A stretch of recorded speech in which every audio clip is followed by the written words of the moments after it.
할렐루야! 2023년도 2월 21일 화요일 매일의 묵상에 참여하신 성도 여러분들 모두를 환영하고 축복합니다. 오늘도 하나님이 주시는 말씀을 통하여 그날에 주시는 하루의 은혜를 체험하는 저와 여러분이 되시기를 주님의 이름으로 축복합니다. 오늘 본문이 되시는 여호수아 2장 1절의 말씀을 봉독하도록 하겠습니다.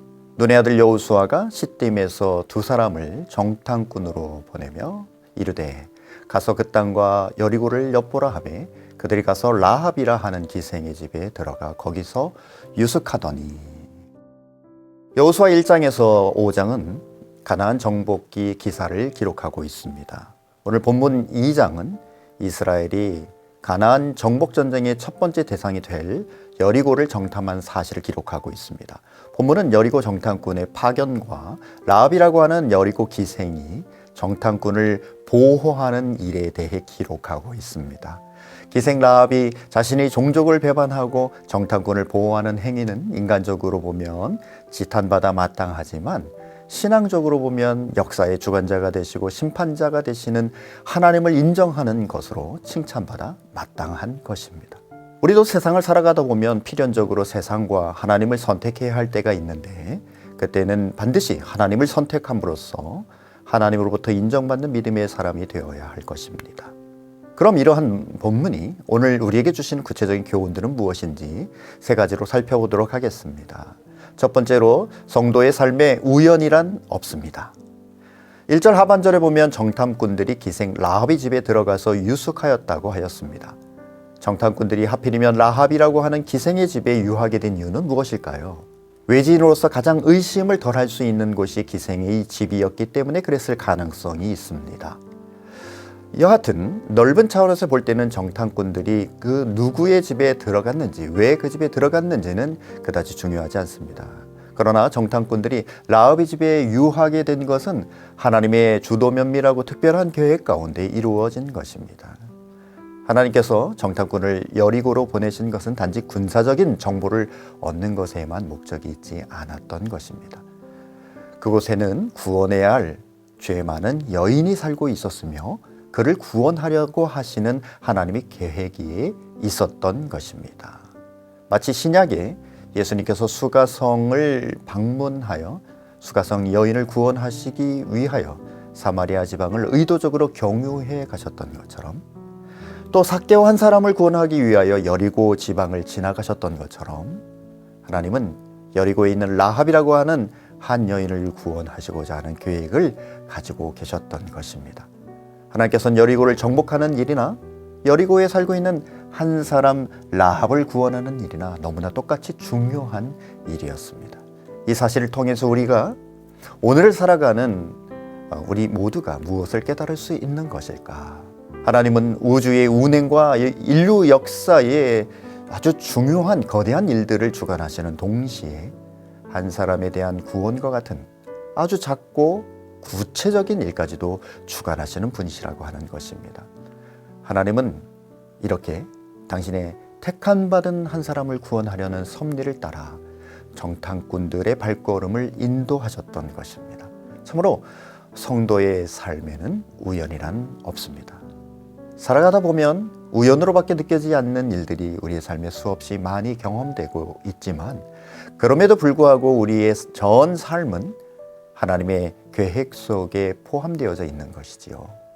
비록 우리는 당신은 다 알 수 없지만 시간이 흘러 뒤돌아볼 때에 우리의 삶의 크고 작은 일들에서 하나님의 선한 섭리를 발견하고 그분께 감사를 돌리게 되는 일들이 얼마나 많은지요.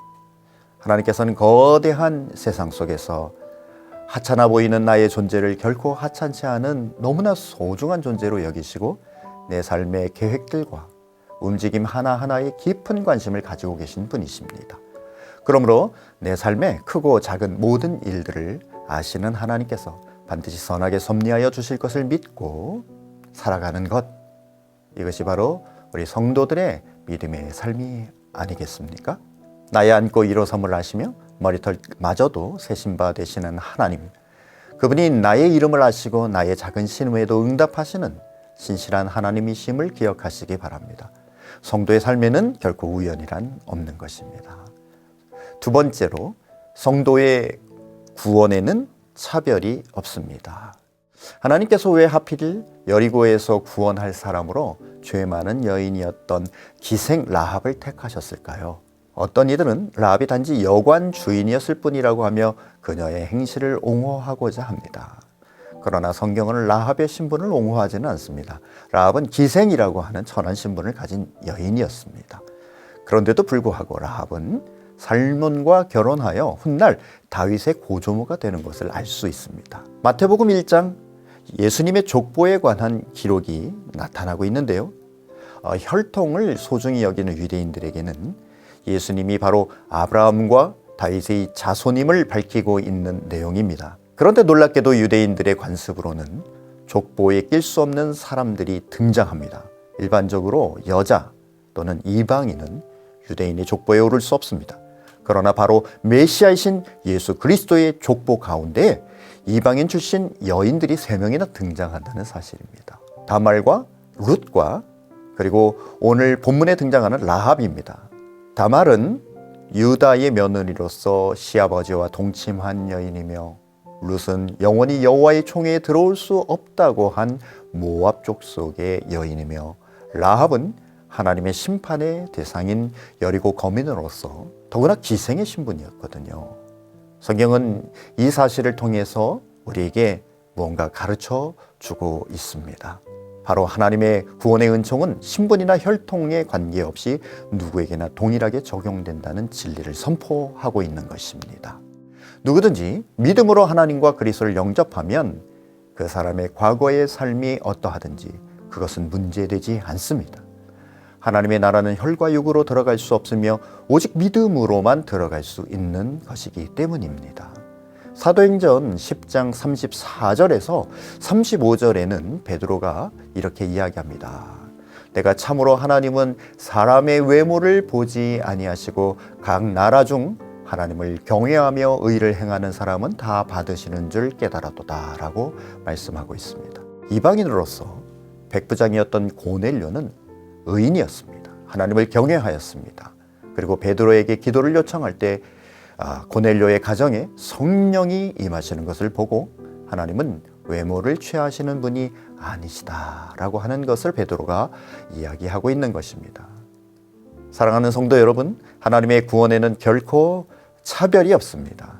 우리의 직업의 귀천과 관련 없으며 우리가 과거에 어떠한 삶을 살았던지 관련이 없습니다. 지금 우리가 참된 회개와 믿음으로 하나님과 그 아들 예수 그리스도를 진정으로 받아들인다면 하나님의 구원은 우리에게 임하시는 것입니다.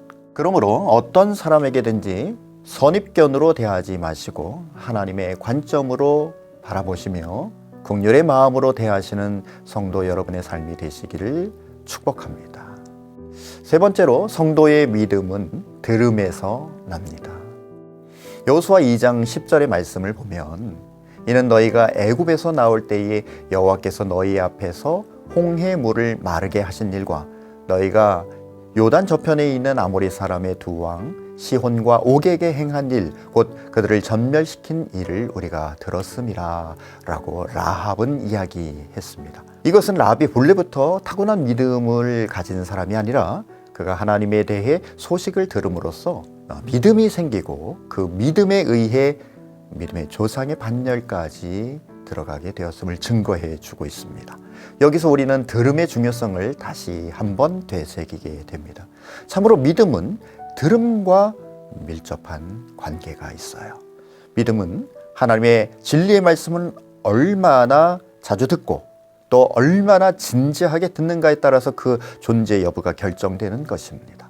아무리 믿음 좋고 신앙생활을 오래 한 사람이라고 해도 말씀을 멀리 한다면 신앙을 잃는 것은 시간 문제입니다.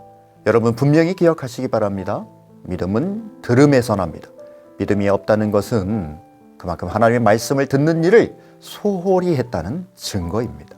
그러므로 믿음을 굳게 하고 신앙으로 성숙하기를 원한다면 말씀이 선포되는 예배를 사모하고 설교를 중요하게 여기며 하나님의 말씀을 열심히 듣고 또 가까이 해야 하는 것입니다.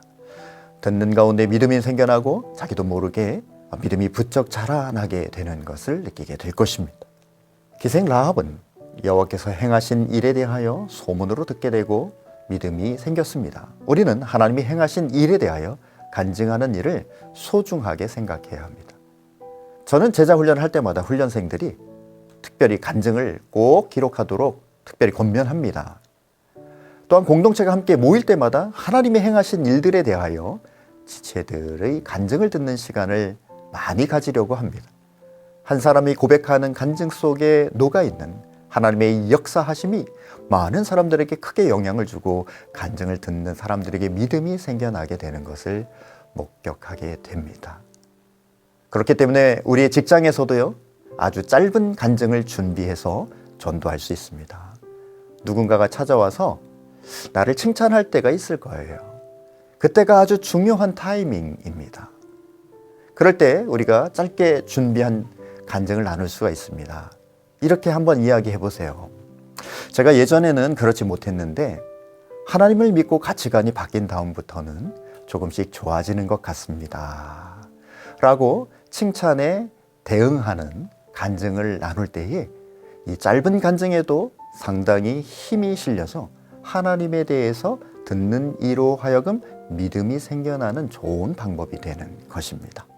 믿음은 들음에서 나기 때문입니다.